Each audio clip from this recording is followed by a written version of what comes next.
O Aventuras na História está aqui em São Paulo, mais especificamente no Memorial da Resistência, e a gente veio conferir a exposição Memórias do Futuro, Cidadania Negra, Antirracismo e Resistência. Ela está disponível até o final desse mês e nós conversamos com o curador dessa exposição, Mário Medeiros. Confira a entrevista agora.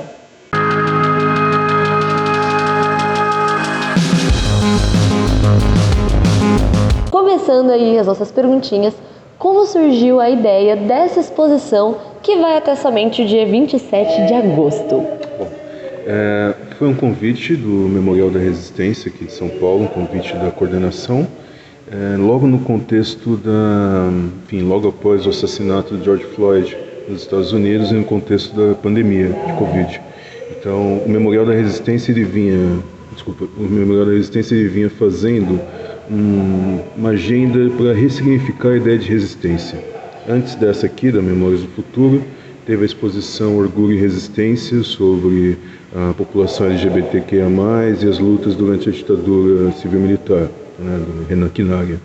E aí, naquele contexto, após o assassinato do Floyd e da pandemia, teve esse convite para pensar as formas de luta da população negra em São Paulo. Então, eu propus uma exposição que tratasse de luta por direitos civis, sociais e políticos, da luta antirracista, e que acabou cobrindo um período de quase 200 anos, antes da abolição até os dias da pandemia de Covid-19. Isso foi importante porque naquele contexto se falava muito sobre o fato dos movimentos negros nos Estados Unidos e em outros lugares do mundo estarem indo às ruas, protestando, e havia pergunta nos jornais se aqui em São Paulo, no Brasil, os movimentos negros fariam mesmo, se sempre tem uma comparação muito ruim e equivocada com os Estados Unidos. Então, a ideia foi mostrar que aqui no Brasil, particularmente em São Paulo, o movimento negro sempre foi às ruas. A população negra sempre protestou pelos seus direitos, sempre demandou os seus direitos. Isso é algo que talvez vale a pena a gente refletir sobre as formas de apagamento, de invisibilidade dessas lutas, mas que acabaram moldando muito do que a gente entende como a nossa democracia, como a nossa cidadania no Brasil, que foi moldada por mãos e mentes negras. E essa exposição aqui, Mário, pelo menos assim, o que está no informativo, ela diz que contém cerca de 450 mídias, Seja elas fotos, cartazes, o que essas fotos, esses cartazes e também outros itens, até mesmo artísticos, representam e contam pra gente sobre a luta da população negra? Tem um conjunto significativo aqui de documentos, isso que é muito interessante para um canal como o de vocês, Aventuras na História. Boa parte da documentação que está aqui na exposição, toda ela veio de arquivos públicos. Então, o Arquivo Público do Estado de São Paulo, os arquivos das universidades públicas, o Arquivo Municipal e também o arquivo da Pinacoteca do Estado com as obras de arte. E, fora isso, a seção de documentos de diferentes movimentos negros que colaboraram com a exposição. A ideia foi garimpar mesmo, já que muitas vezes não existe uma listagem ou um inventário específico com entradas, por exemplo, sobre movimento negro no Arquivo Público do Estado de São Paulo. Isso foi um produto de pesquisa, de conhecimento de pesquisas anteriores que eu já havia feito e também do trabalho com as duas pesquisadoras, a Carolina Faustini e a Pamela Rezende, que trabalharam comigo para, procurar a documentação. Isso permitiu que a gente contasse uma história sobre diferentes formas de associações negras, por exemplo, de irmandades, de clubes negros, de sociedades dançantes, sociedades de baile, de diferentes experiências de organizações políticas do movimento negro, da imprensa negra, da literatura negra, e isso atravessando também diferentes formas de experimentar a cidade, de morar na cidade, de se relacionar com as lutas por direitos na cidade e no estado de São Paulo, chegando até os dias da pandemia.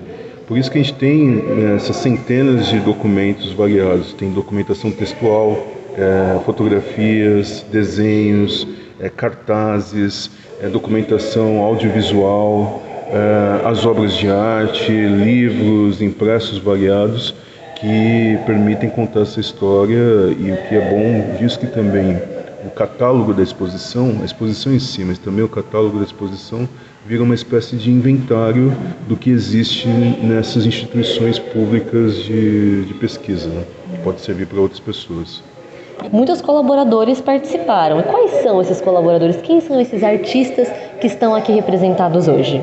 Olha, do acervo da Pinacoteca do Estado, a gente tem Renata Felinto, Moisés Patrício, enfim, Sidney Amaral, um conjunto expressivo de artistas negras e negros que colaboraram com as suas obras na exposição a partir do acervo da Pinacoteca. Os desenhos que estão presentes nas paredes da exposição foram feitos a partir de fotografias ou documentos que nós encontramos na pesquisa, e os desenhos são assinados por esse artista plástico que é o João Pinheiro. O João Pinheiro ele fez a biografia em história em quadrinhos da Carolina Maria de Jesus, junto com a Sirlene Barbosa, né? Além disso, também a gente tem livros de literatura negra, enfim, como os do Oswaldo de Camargo, Carlos de Assunção, da própria Carolina Maria de Jesus, Ferrez, Alanda Rosa, Elisandra Souza, que também estão aqui na exposição. Outra documentação que é muito importante, que são os cartazes, vieram do acervo do Arquivo Edgar Lowenroth, o AEL, na Unicamp, e basicamente de coleções do Movimento Negro Unificado, da Soweto, Organização Negra, da Coalizão Negra por Direitos, que também conta esse período dos anos do governo Bolsonaro, da luta antirracista durante o governo Bolsonaro e durante a pandemia, cederam materiais. Também cederam materiais o Ilu Badmin, as 400 mulheres que dançam e cantam para Xangô, a Capulanas, companhia de teatro de mulheres negras, né? Então tem um acervo muito interessante. Gueledés, Instituto da Mulher Negra, também está aqui, uma coleção grande dos seus cartazes, de jornais, enfim. Então, fora a documentação que veio dos arquivos públicos. Tem uma documentação que eu acho muito interessante, que também veio das políticas de patrimônio cultural, né? Os terreiros de candomblé, os terreiros de umbanda que foram tombados ou foram considerados patrimônio imaterial do Estado pela Secretaria Estadual de Cultura, pelo CONDEFAT, né? Essa é uma exposição que ela teve um trabalho muito colaborativo, né, o tempo todo, com instituições públicas, com organizações do movimento negro, com artistas negros, né? Então acabou se tornando um trabalho que ao final ele representa uma forma de colaboração para se contar uma história, para se contar uma memória negra em São Paulo. E você encontrou alguma dificuldade para montar exatamente toda essa exposição que nós conseguimos ver hoje, seja na arrecadação de algum documento, seja para tentar conseguir alguma coisa, ou deu tudo certo durante todo o planejamento e também a funcionalidade daqui? A maior dificuldade, em verdade, foi selecionar, e ainda assim ficou bastante coisa de fora, né? A gente está ocupando todo o terceiro andar do Memorial da Resistência, e quando a exposição terminou de ser montada, e ao longo do processo a gente percebeu que ainda tinha mais coisas para entrar, então sempre foi uma discussão muito intensa do que ficaria de fora, do que era essencial que estivesse aqui, né, de um lado. E de outro lado, também eu acho que isso é importante de mencionar, esses arquivos públicos, os arquivos de universidades, acho que deveriam ter, sim, entradas, catálogos, inventários específicos nos seus acervos com relação à experiência negra, né? Porque tem muita coisa, muito material guardado que serviria para pesquisadoras, pesquisadores interessados em geral. E isso não deveria ser apenas uma questão de garimpo ou de você conversar com um funcionária que só ele sabe que aquilo está naquele arquivo. Um exemplo, não exatamente de um arquivo público conhecido, mas, por exemplo, descobri que uma parte de documentação de fotografias da Legião Negra de São Paulo, que foi uma organização que lutou durante os eventos do 9 de julho de 1932, né?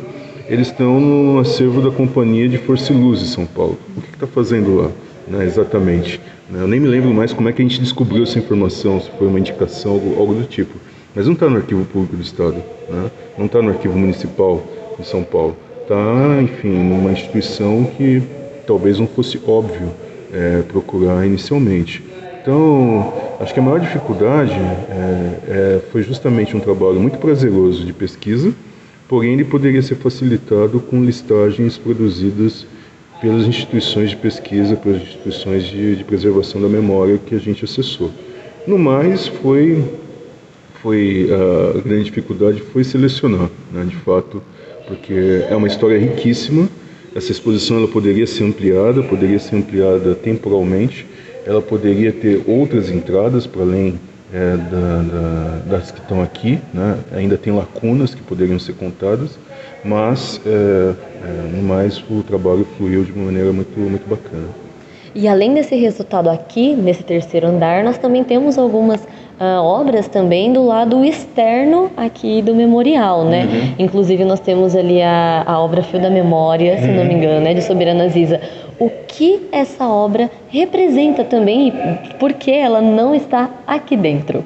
Olha, o Memorial da Resistência ele tem então esse mural do lado de fora, que ele conecta, enfim, quando a exposição abriu ainda não existia, mas foi quase que simultâneo, ele conecta uma passagem que foi criada pelo governo do estado entre a Estação da Luz e a Estação Júlio Prestes, né? A exposição está bem aqui no centro de São Paulo. E a coordenação do memorial convidou a artista plástica Soberana Aziza, né, que é uma baita de uma muralista, para pensar em como ocupar esse mural do lado externo. E aí, conversando com a Soberana, enfim, também pela agenda de trabalho dela com relação a mulheres negras e tudo mais, eu sugeri para ela pensar no acervo de Gueledés, Instituto da Mulher Negra. E ela pediu uma frase e eu sugeri uma frase que está num jornal publicado por Gueledés em 1997, um boletim do Gueledés, que diz algo mais ou menos assim: o século XXI será negro, feminino e nosso. Basta tomá-lo em nossas mãos. É algo mais ou menos assim. E ela se inspirou nessa frase para criar uma obra exclusiva para a exposição, infelizmente uma obra efêmera, né, uma obra que está no mural, cujo título é o Fio da Memória, que dialoga intensamente com o tema da Memórias do Futuro, né? Tentando conectar diferentes experiências, diferentes tempos, o presente, o futuro, enfim, com o passado. A responsabilidade de que nós tomemos em nossas mãos essa luta antirracista, que não é apenas uma luta negra, é uma luta de todo mundo, né, que, enfim, se insurja contra o racismo. E ficou belíssima, quer dizer, ela também tem a função de chamar a atenção para o memorial, para a exposição, porque é um lugar de passagem, trabalhadoras, pessoas em geral passam ali fora do memorial, olham aqui, eles se perguntam eventualmente, e são, de certa maneira, convidados a entrar no Memorial da Resistência para conhecer esse espaço e conhecer a exposição. Bom, nós podemos assegurar que realmente ela chama atenção, ela é muito curiosa e é realmente um grande ganho, né, para trazer as pessoas até aqui para conhecerem esse trabalho.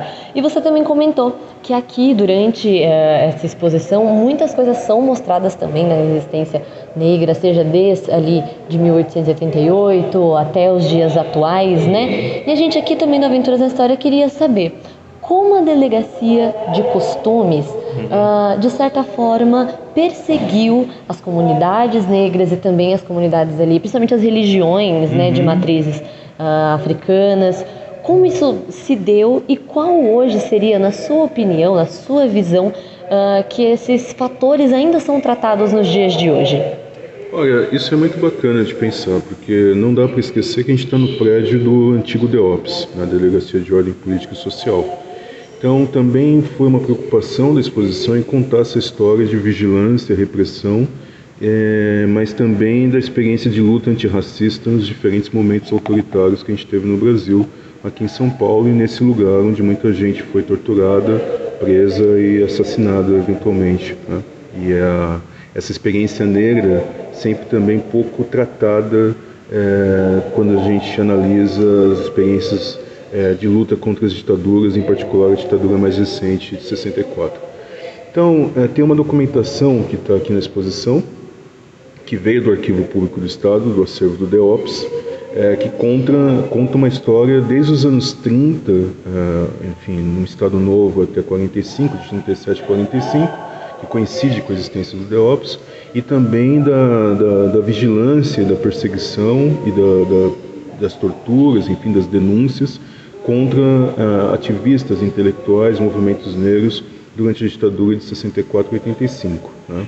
Então, tem documentação da perseguição à Frente Negra Brasileira, a Heleneira Rezende, a guerrilheira negra daqui de São Paulo, uma das comandantes da guerrilha do Araguaia, ao Esmeraldo Tarquínio, que foi o prefeito negro de Santos, primeiro prefeito negro de Santos, caçado durante a ditadura militar, Carlos Marighella, a perseguição a diferentes movimentos negros nos anos 30, 40, 50, 60, até os anos 80. Esse é um dado. Um achado da exposição foi que, realizando a pesquisa no Arquivo do Estado, na documentação de jornal, se não estiver enganado, do Correio da Manhã, foi localizada uma série justamente da Delegacia de Costumes, em que são fotografias feitas no ato de prisão e também de destruição, no ato de prisão de autoridades religiosas, babalorixás, provavelmente, todos homens, e dos seus espaços de rito, enfim, de religiosidade, né?